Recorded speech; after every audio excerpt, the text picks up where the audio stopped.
All India radio, இந்திய தேர்தல் ஆணையத்தின் வாக்காளர் விழிப்புணர்வு நிகழ்ச்சி வாக்காளர் ஜங்ஷன். மக்கள் ஒன்றாய் இணைந்து தவறாமல் வாக்களிப்பதால் ஜனநாயகம் செழித்திடுமே, ஜனநாயகம் செழித்திடுமே. வாக்காளர்கள் ஒன்றாய் சேர்ந்தாலே உருவாகும் ஒரு புது கனெக்ஷன், ஒரு புது கனெக்ஷன். வாக்காளர் ஜங்ஷன், ஹேஷ்டாக் வாக்காளர் ஜங்ஷன், வாக்காளர் ஜங்ஷன், ஹேஷ்டாக் வாக்காளர் ஜங்ஷன். இப்போ எல்லாரும் சாக்கு போக்கு, எல்லாரும் வரணும் வாக்களிக்க. வணக்கம் நண்பர்களே, வாக்காளர் ஜங்ஷன் நிகழ்ச்சிக்கு உங்களை வரவேற்கிறோம். இன்னைக்கு ரொம்ப முக்கியமான ஒரு தலைப்பை உங்க முன்னால வழங்க போறோம். வாக்குச்சாவடியில வாக்காளர்களுக்கு என்ன மாதிரியான அடிப்படை வசதிகள் கிடைக்குது, மேலும் மாற்றுத்திறனாளிகள், மூத்த குடிமக்கள், தனித்து வாழும் வாக்காளர்கள் உள்ளிட்டவங்க எளிதா போய் வாக்களிக்கிற வகையில பல சிறப்பு வசதிகள் செய்யப்பட்டு வருது. இத பத்தி தான் இன்னைக்கு பேச போறோம்.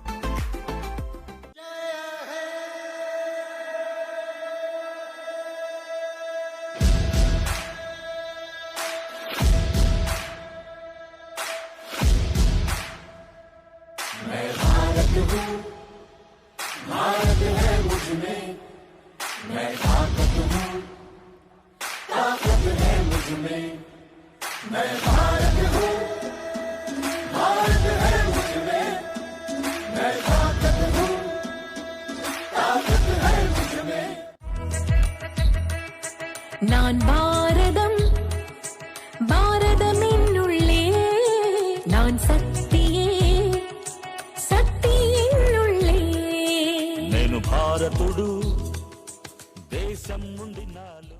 நண்பர்களே, வாக்குச்சாவடியில இருக்கிற வசதிகளை பத்தி நாட்டு மக்களுக்கு விழிப்புணர்வு ஏற்படுத்த இந்த இளைஞர் குழு முயற்சி எடுத்துக்கிட்டு வராங்க. நாமும் அவங்களோட இணைவோமா?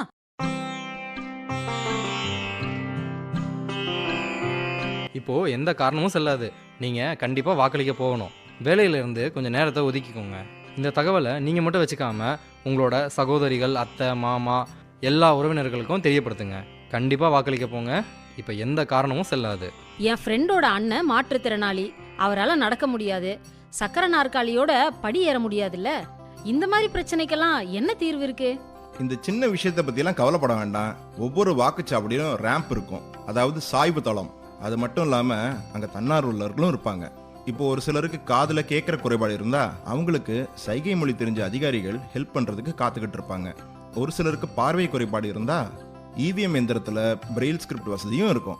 இந்த வசதி அவங்களுக்கு ரொம்ப ஹெல்ப்ஃபுல்லா இருக்கும். அதனால எந்த பதட்டமும் வேணாம், வாக்களிக்க மட்டும் தவறாம வாங்க. உங்களோட பிரச்சனை எதுவா இருந்தாலும் சக்ஷம் ஆப்ல பகிர்ந்துக்கோங்க. எல்லா விதமான வசதியும் பெறுங்க. சக்ஷம் ஆப்பை இப்பவே டவுன்லோட் பண்ணுங்க.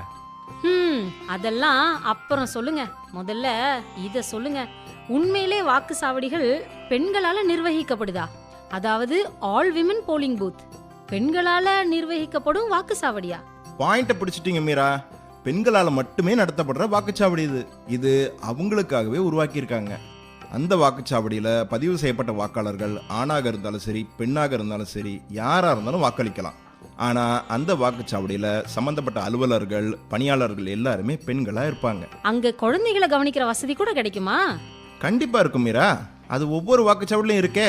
சரி ராஜ், வாக்குச்சாவடியில வாக்காளர்கள் வரிசையில நிக்க என்ன ஏற்பாடு செஞ்சிருக்காங்கன்னு சொல்லுங்க. கேளு மீரா. ஒவ்வொரு வாக்குச்சாவடியிலும் 3 வரிசைகள் இருக்கு. ஆண்களுக்கு ஒரு வரிசை, பெண்களுக்கு ஒரு வரிசை, மூத்த குடிமக்கள் மற்றும் மாற்றுத்திறனாளி வாக்காளர்களுக்கு ஒரு தனி வரிசை இருக்கு. மீராவால நம்பவே முடியல.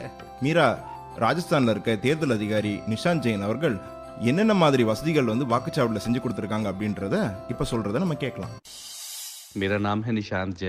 என்னுடைய பெயர் நிஷாந்த் ஜெயின். நான் ராஜஸ்தான் மாநிலம் ஜலோர் மாவட்ட தேர்தல் அதிகாரி.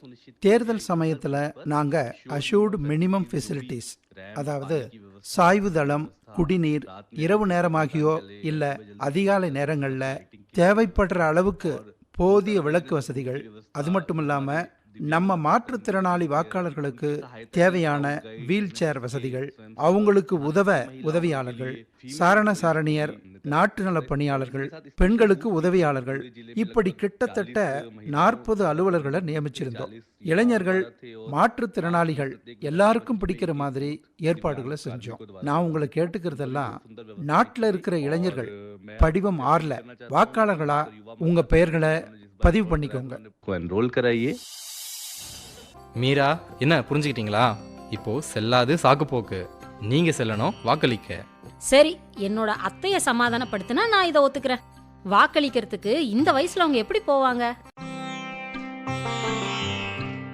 ஓகே நண்பர்களே, மீராவை சமாதானப்படுத்தியாச்சு. இப்போ அவங்களோட அத்தையையும் சமாதானப்படுத்த விரும்புறாங்க. அது முடியுமா? வாங்க போய் தெரிஞ்சுப்போம். வணக்கம் அத்தை. என்ன விஷயம் மீரா? உன் ஃப்ரெண்ட்ஸோடலாம் வந்திருக்கியே, வா வா. வணக்கம் அத்தை. வணக்கம் வணக்கம், வாங்கப்பா. என்ன விசேஷம்? அத்தை, எல்லாரும் வாக்களிக்கணும். அதுக்காக இப்போலாம் வாக்களிக்கிறத பத்தி நாட்டு மக்களுக்கு விழிப்புணர்வு ஏற்படுத்த முயற்சி செஞ்சுட்டு வரோம்னு சொன்னனா இல்லையா? மீரா, நீ என்ன சொன்னாலும் என்ன சமாதானம் பண்ண முயற்சிக்காது. பாருங்க, எனக்கு தைரியம் இருந்தப்போ எப்பவுமே வாக்களிக்க போனேன். ஆனா இப்போ வீட்டை விட்டு வெளியே வரத்து கூட எனக்கு தைரியம் இல்லை. வயசானவங்க எவ்வளோ பிரச்சனைகளை சந்திக்கிறாங்கன்னு தெரியுமா? சில சமயம் ஒரு நல்ல பாத்ரூம் கிடைக்காது, தாகத்துக்கு தண்ணி கிடைக்காது, பிபி சுகர் பிரச்சனைன்னு இந்த மாதிரி திடீர்னு மெடிக்கல் எமர்ஜென்சி வேற. அவ்வளோ நேரம் வரிசையில் யார் நிற்பாங்க? அதை விட முக்கியம், நான் எப்படி வாக்குச்சாவடிக்கு போவேன்? அத்தை, எல்லா வாக்குச்சாவடியிலையுமே சுத்தமான குடிநீர், சுகாதாரமான கழிப்பறை ரெண்டுமே இருக்கு. இது போக மருத்துவ பெட்டிகள், முதலுதவி பெட்டிகளும் இருக்கு. கண்டிப்பாக ஒரு சுகாதார ஊழியரும் இருப்பாங்க. இது மட்டும் இல்லாமல் பெட்ரோல் யூனிட்ஸும் இருக்கு. ஒவ்வொரு மணி நேரமும் அவங்க வாக்குச்சாவடியை சுற்றிக்கிட்டே இருப்பாங்க. மூத்த குடிமக்கள், மாற்றுத்திறனாளிகளுக்கு தனியாக ஒரு வரிசையே இருக்கு. அது மட்டும் இல்லாமல் அவங்க வாக்குச்சாவடிக்கு வந்து போகிறதுக்கு போக்குவரத்து வசதியும் அவங்களே செஞ்சு தராங்க. என்ன அத்தை, ஓகேவா? ஓஹோ, இவ்வளோ வசதி செஞ்சுருக்காங்களா? எனக்கு தெரியவே தெரியாதே. ரொம்ப சந்தோஷம்ப்பா. என்கிட்ட வந்து நீங்கள் இவ்வளோ தகவல்களெல்லாம் சொன்னீங்க.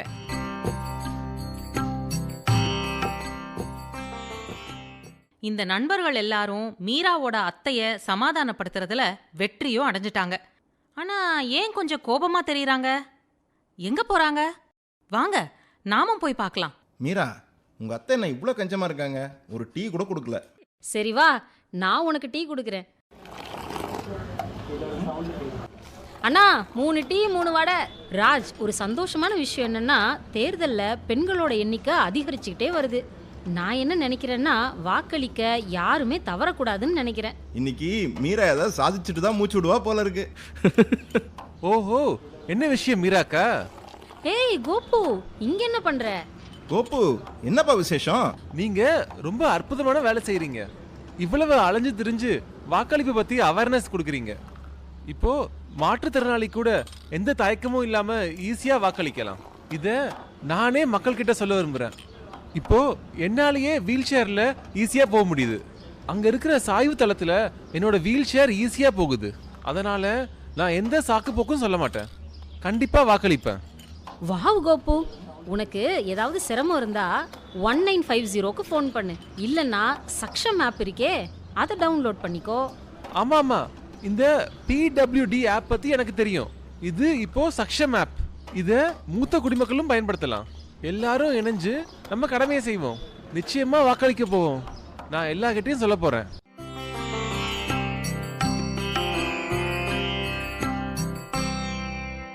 மாற்றுத்திறனாளிகளுக்கு வழங்கப்படுற வசதிகள் பத்தி எல்லா விவரமும் தெரிஞ்ச உங்க கோபு அண்ணா சொன்னதை கேட்டீங்களா? இப்போ வாக்குச்சாவடியில பல வசதிகள் இருக்கு. எல்லா வசதிகளை பத்தியும் வரைபடங்கள் மூலமா வழிகாட்டுதலும் கிடைக்கும். உங்களுக்கு இன்னும் புரியலனா நீங்க தன்னார்வலர்களை கேட்கலாம். என் பேர் KK முகமது. நான் ஒரு அகழ்வாராய்ச்சியாளர். பத்மஸ்ரீ விருது வாங்கியிருக்கிறேன்.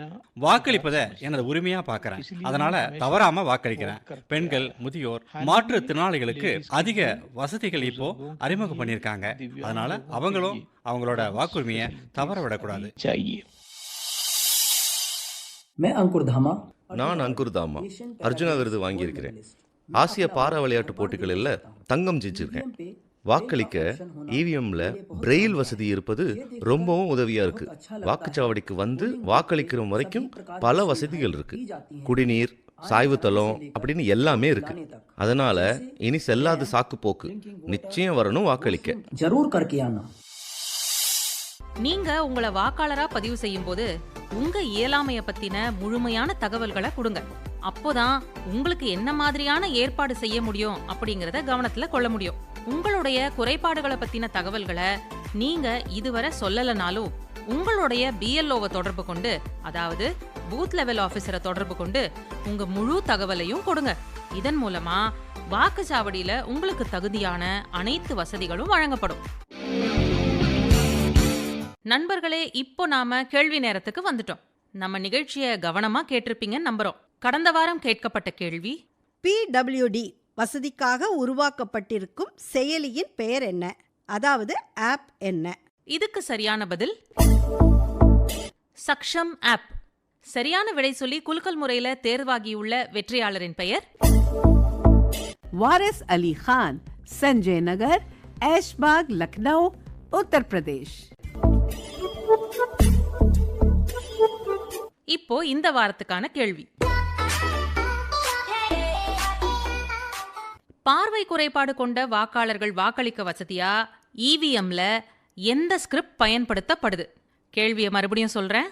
பார்வை குறைபாடு உள்ள வாக்காளர்களுக்கு வாக்களிக்க வசதியா இவிஎம்ல எந்த ஸ்கிரிப்ட் பயன்படுத்தப்படுது?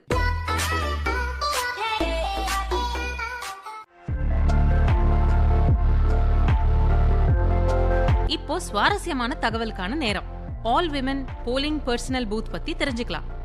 மேற்கு வங்கத்துல 2014 ஆண்டு மக்களவை தேர்தலின் போது ஒரு பரிசோதனைக்காக இது தொடங்கப்பட்டது.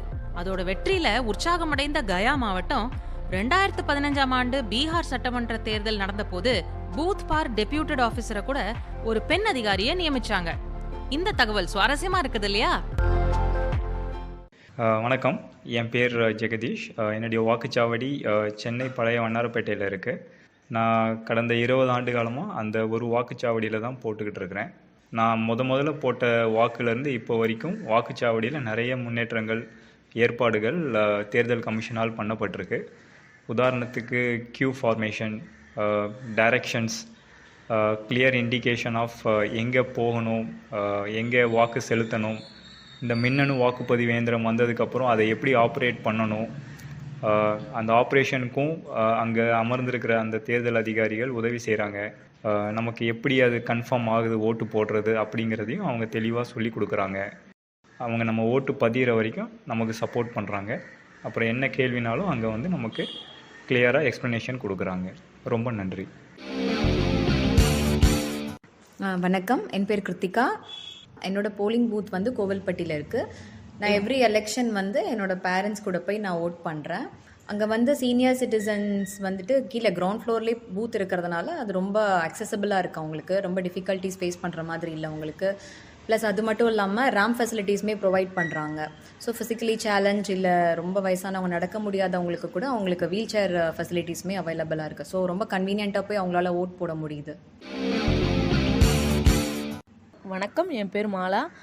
எனக்கு முதல் முறையாக நான் வாக்குச்சாவடி போகும்போது எப்படி நம்ம ஓட் பண்ண போகிறோம் அப்படிங்கிற ஒரு கன்ஃபியூஷன் இருந்தது. ஆனால் அங்கே எந்த பிரச்சனையும் இல்லாமல் எல்லாத்துக்குமே ஒரு சைன் போர்டு இருந்தது. அதுக்கப்புறம் உதவி செய்ய வந்து நிறைய வாலண்டியர்ஸ் இருந்தாங்க. எனக்கு வந்து நல்லா கைட் பண்ணாங்க, எங்கே போகணும், எங்கே ஓட் பண்ணணும் அப்படிங்கிற கைடன்ஸ் வந்து நல்லா கிடைச்சது எனக்கு. ஸோ நான் ஈஸியாக ஓட் பண்ணிட்டேன். வாக்குச்சாவடியில் இருக்கிற வசதிகள் பத்தி உங்க மனசுல இருக்கிற எல்லா கேள்விகளுக்கும் இன்னைக்கான வாக்காளர் ஜங்ஷன் நிகழ்ச்சியில பதில் கிடைச்சிருக்கோன்னு நாங்க நம்புறோம். நாங்க சொல்ல விரும்புறது ஒன்னே ஒண்ணுதான். ஒரு வாக்காளரா வாக்களிப்பது சம்பந்தமான எல்லா விஷயங்களை பத்தி நீங்க விழிப்போட இருக்கணும். அடுத்த வாரம் இதே நாள்ல நாம மீண்டும் சந்திப்போம். அதுவரைக்கும் எங்களுக்கெல்லாம் விடை கொடுங்க. நன்றி, வணக்கம். மக்கள் ஒன்றாய் இணைந்து தவறாமல் வாக்களிப்பதால் ஜனநாயகம் செழித்திடுமே, ஜனநாயகம் செழித்திடுமே. வாக்காளர்கள் ஒன்றாய் சேர்ந்தாலே உருவாகும் ஒரு புது கனெக்ஷன், ஒரு புது கனெக்ஷன். வாக்காளர் ஜங்ஷன் ஹேஷ்டாக் வாக்காளர் ஜங்ஷன், வாக்காளர் ஜங்ஷன் ஹேஷ்டாக் வாக்காளர் ஜங்ஷன். நேயர்கள் இதுவரை கேட்டது இந்திய தேர்தல் ஆணையத்தின் வாக்காளர் விழிப்புணர்வு நிகழ்ச்சி வாக்காளர் ஜங்ஷன்.